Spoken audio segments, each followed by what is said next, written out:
I can retire right now and be in the Hall of Fame. He couldn't. You know, like everything that I've accomplished, he's still trying to accomplish. You know, Do you not think Spence will be in the Hall of Fame? right now, no, how? Yeah, he's right, dude. He's right. How? You know, You would like be, he fought in one division.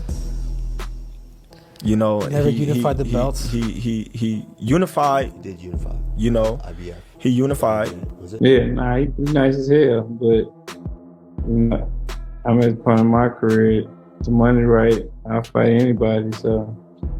Errol Spence and Terence Crawford just clashed on an Instagram live session where Errol Spence was clamoring for their rematch, assuring the boxing world that he was going to defeat Crawford in the rematch. Terence Crawford and Errol Spence have always had a rematch clause attached to their undisputed world welterweight championship clash. When they fought, unfortunately, Errol Spence didn't activate the clause for some reason until Crawford could no longer wait for him. Now, after a recent controversial claim from Terence Crawford, the sleeping dog in Spence has suddenly come alive. You know, he said the Jose Benavidez fight was probably the toughest fight of his career. And I think you said back in the day you had your way with him in sparring. Is there anything to take away from that or that you take away from it? Nah, not at all. I mean, it was a good fight. He fought a one-legged Jose Benavidez, and it was the toughest fight of his career. That says a lot. What does it say? The former unified welterweight champion is now ready to get back in the ring and prove himself against the man that tarnished his boxing record. However, many boxing professionals feel it's the wrongest step ever for Spence to face a more active Terence Crawford immediately without a tune-up fight. To get himself back in the mix, Errol Spence has just one goal in mind, which is to defeat Crawford. I'm walking over my feet. You know, I want to get out the game. I got kids, got a mom and dad, and you know, they want to enjoy me. So. The former world champion has found new inspiration in Crawford's response and is so sure that a win over Crawford would undoubtedly seal his Hall of Fame status. But there's also the downside to it, where one must consider how fit Errol Spence, who only had his issues to deal with, was heavily destroyed by Crawford. And if that was the case back, then it should be worse now due to Spence's inactivity. All of these began the moment Terence "Bud" Crawford claimed he was unconvinced that Errol Spence Jr.'s current achievements merit induction into the International Boxing Hall of Fame. He did unify. You know, IBF. he unified. Yeah, was it? He No, had but- three. Yeah. He had the Yeah, but he WBC, didn't unify all four. He WBA, wasn't IBF. undisputed. Huh? He no, wasn't no, undisputed. He wasn't. No, but what I'm saying is, they already called him a weight bully, right? He beat Kell Brook coming off of a loss, an eye injury. You know, he beat Sean Porter. In all fairness, he had to go over there to get that.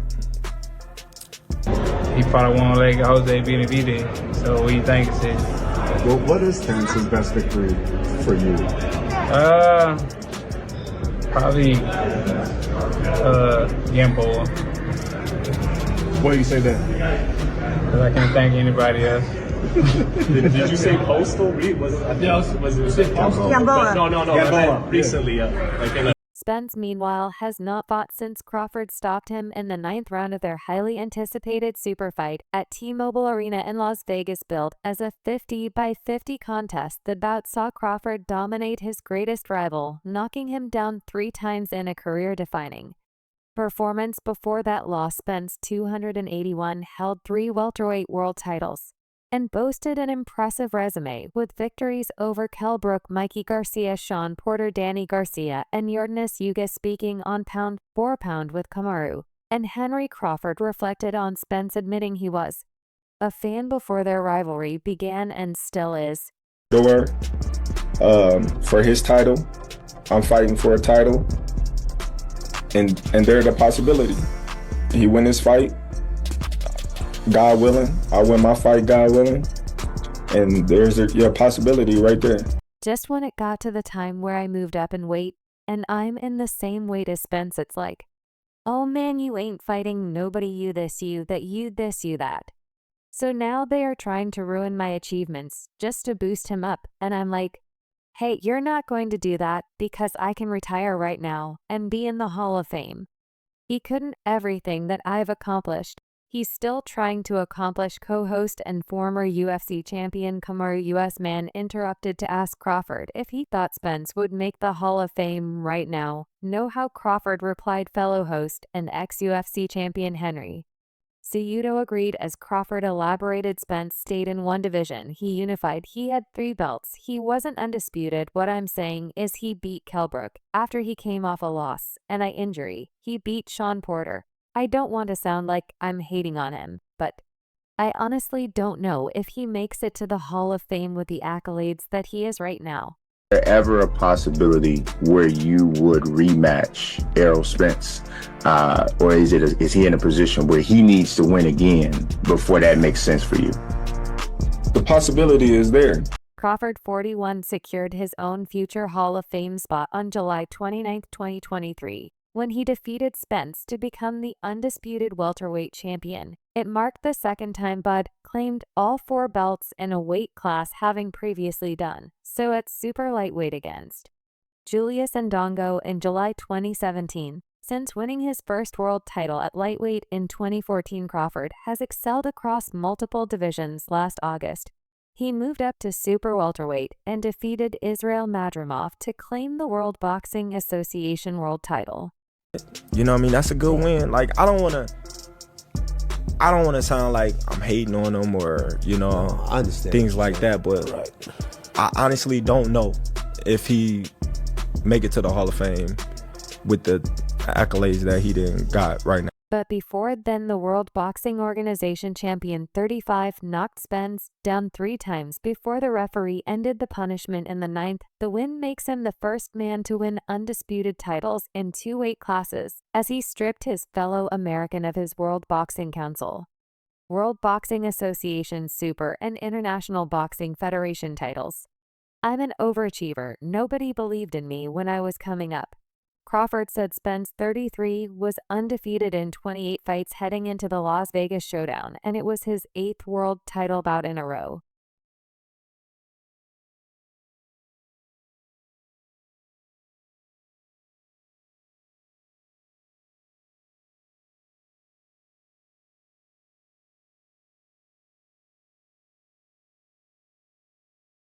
But Crawford, in his 18th consecutive championship bout, staked a firm claim to be the world's best boxer as he extended his win streak to 40 fights at T-Mobile Arena. It means everything because of who I took the belts from, he added. They talked bad about me, and I kept praying to God I would get the opportunity to show the world how great I am, and tonight I believe I showed how great I am. Spence has the option to activate an immediate rematch, and Crawford said he was open to agreeing to a second fight this year, and we're going to square off this year with the biggest fight in boxing. It is the biggest fight in boxing. Where and when, if you were guessing?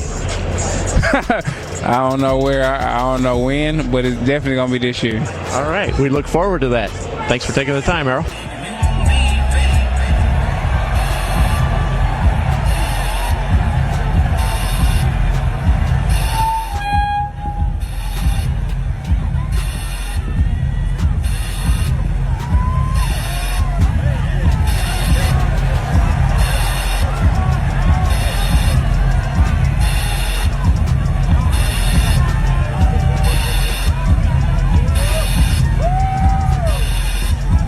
Of course the public will buy it, he said. If the fight happens again, I'm pretty sure everyone will come out and show support for us.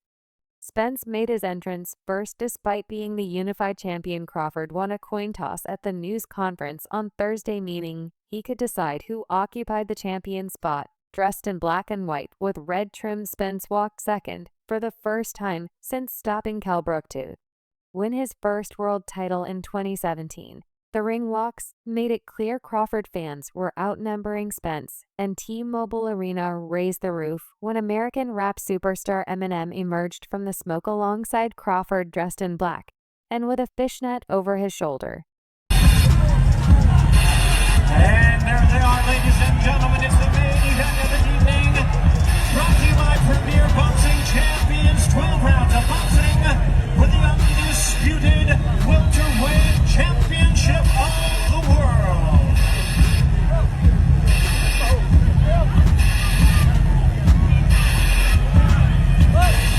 Crawford said a quick prayer before entering the ring, and the stage was set for one of the most intriguing contests in boxing in the last 20 years. A tentative opening round saw neither man willing to engage. Spence dropped behind his jab in the second and found success, but it quickly emerged that Crawford was looking for huge counters 1 whip centimeters past Spence's face. Then Crawford found his mark moments later, dropping and advancing Spence with a counter 1-2. Spence wobbled, but was back on his feet quickly, and Crawford delivered a strong right on his opponent at the bell. Definitely, it was exciting. I hope build up to it and leading up to it too. So it's something that I wouldn't change for nothing, and I'm definitely open to the rematch, and hopefully it'll be at 154 pounds. The speed and timing of Crawford sparked moments of panic from Spence, who tried to push ahead in the third and impose himself. But Crawford was too quick for his rival, repeatedly tagging Spence with counters. He was smacked with an uppercut in the fourth, then ducked into several hooks from Crawford before eating a massive long left that sent blood flying from the Texan's nose. Crawford continued to pick Spence apart in the fifth, selecting his shots cleverly and punishing his opponent with combinations. Errol Spence, the other welterweight champion, who watched that knockdown, put his hand to his face, and said, Spence tried to fight fire with fire, but his timing was now completely skewed as Crawford began to push forward after fighting so much of the bout brilliantly on the back foot. Crawford was now pouring forward. Spence attempted to fend him off with his jab, but the Omaha native punched through his defenses with his own, tagging him repeatedly with left hands and mixing in uppercuts at close range. At the midway point, Crawford could count himself at least 5 rounds ahead, including the 10-8 knockdown round.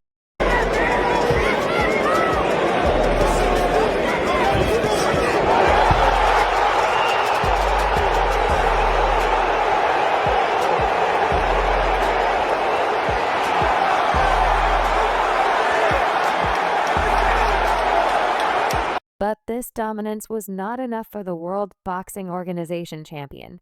He let Spence come onto him early in the 7th before countering with a thunderous uppercut followed by a right hook that put his rival down for the second time. Spence was again quick off the canvas, but unsteady on his feet. Crawford sensed an end was close and stepped on the gas. Spence bounced off the ropes trying to avoid the onslaught, but flew straight into another right hook that sent him down again. The bell rang to save Spence, and a convincing argument could have been made to pull the battered champion out of the contest. Nevertheless, he emerged for the 8th, hoping to land one punch that could turn the fight around, but Crawford's superiority was entrenched, and he boxed beautifully off his jab, bamboozling Spence at will with his speed and movement. Spence's face was now battered, beginning to swell badly on the left side. His punches lacked power, while Crawford's jab snapped back the head of his opponent. The 9th round saw the punishment finally end for Spence when Crawford invited him to fight fire with fire, and the valiant champion did just that. But while Crawford was calm, Spence was wild. Another right hook landed to stun Spence, and as his opponent unleashed a flurry of punches, the referee stepped in to stop the contest. Obviously, you're a guy that always wanted to fight the best people out there. Even if you're on a layoff, always want to fight the best guys. We got a guy in Jaron Ennis right now who's killing everybody. Floyd is praising him, Roy Jones, everybody really. Would a part of you, and not looking past Terence, but would a part of you be like, yo, this kid is good, I gotta fight this kid?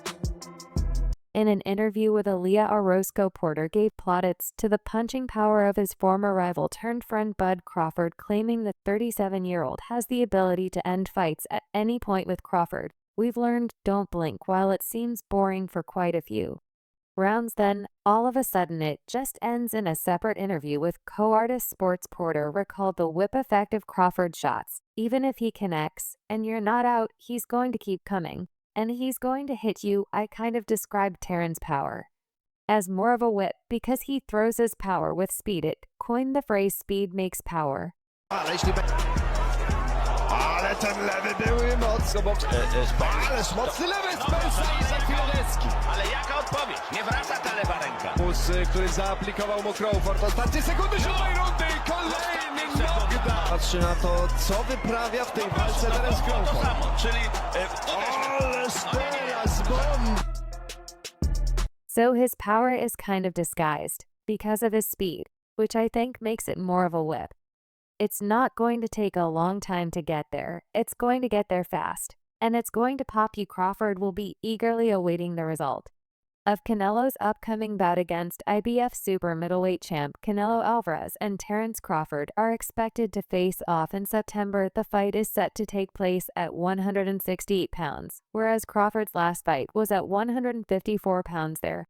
Two of the best pound-for-pound boxers in the world at the moment, and the potential clash could draw huge viewership numbers. Crawford will have to make a significant jump in weight for the contest, and many think it will be an issue for him. 2020 Olympic silver medalist Richard Torres Jr. has now shared his take on the matter.